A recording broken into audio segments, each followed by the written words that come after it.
ഇത് ഉദയനാഥ് ബീച്ചാണ് ഗൈസ്. അപ്പോൾ ഉദയനാഥ് ബീച്ചിൽ ഇത്തിരി സൈഡിലോട്ട് ഇവിടെ നല്ല കാഴ്ച കൊടുക്കാം. നമുക്ക് പാലൊക്കെ കാണാൻ പറ്റും ഡയറക്റ്റ് ആയിട്ട്. അതിൻ്റെ പല അഡ്ലോക്കിൽ പെട്രോൾ പമ്പ് ഇത് നോക്കൂ ഗൈസ്. ആ പാലം നോക്കൂ. ആ പാലം ഇവിടെ നമുക്ക് സ്വിം ചെയ്യുന്നതിന് അവിടുന്ന് ഇറങ്ങിയിട്ടുണ്ടെങ്കിൽ നമുക്ക് സ്വിം ചെയ്യാൻ പറ്റും. ദൂരത്തേക്ക് പോയിട്ടുണ്ട് ഡേഞ്ചറസ് ആണ്. ആ ലൈനിൽ വരെ പോകാൻ പറ്റുന്നുണ്ട്. അപ്പോൾ നിങ്ങളിവിടെ വന്നിട്ടുണ്ട് എൻജോയ് ചെയ്തോളൂ ഗൈസ്. നമ്മളിനി ഇവിടുന്ന് എൻജോയ് ചെയ്യാൻ പോകാനല്ലോ.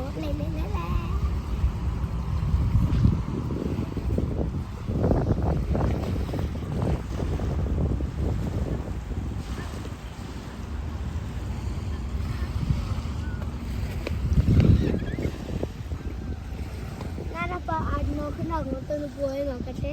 അവിടെ എന്താണ് കാഴ്ച എന്ന് കാണണമല്ലോ. ഇതുപോലത്തെ ഇങ്ങനെ കണ്ട് ബോറെത്തിക്കണല്ലോ. അവിടെ പോയൊക്കെ കാഴ്ച കാണാം. ഗൈസ് പപ്പ പോകാൻ സമ്മതിച്ചില്ല. ഫ്ലോപ്പ് ആയു. നമുക്ക് ഇത്തിരി ദൂരത്തേക്ക് വന്നിട്ട് നമുക്ക് നോക്കാം എന്തൊക്കെ കാഴ്ചയാണ്. അതും ഫ്ലോപ്പ് ആണെന്ന് അറിയൂല കേട്ടോ. എന്നാൽ നമുക്ക് നെക്സ്റ്റ് കാഴ്ചയിൽ പോവാം.